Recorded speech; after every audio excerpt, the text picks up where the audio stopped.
If you know a party's name but not their extension, you can use the phone book from the bottom menu on the display to look them up. Select the button and the screen refreshes.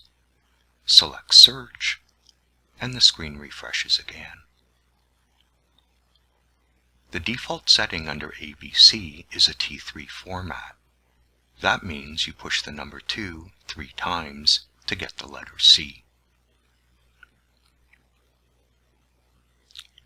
Select Back, select Search.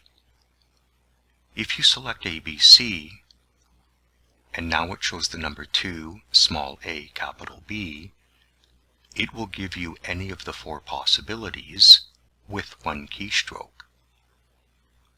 Type 2 for the number 2 or the letters A, B, or C.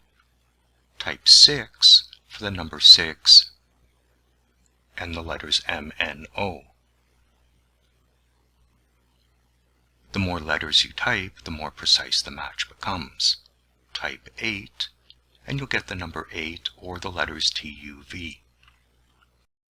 You'll notice that the query is not done by first or last name.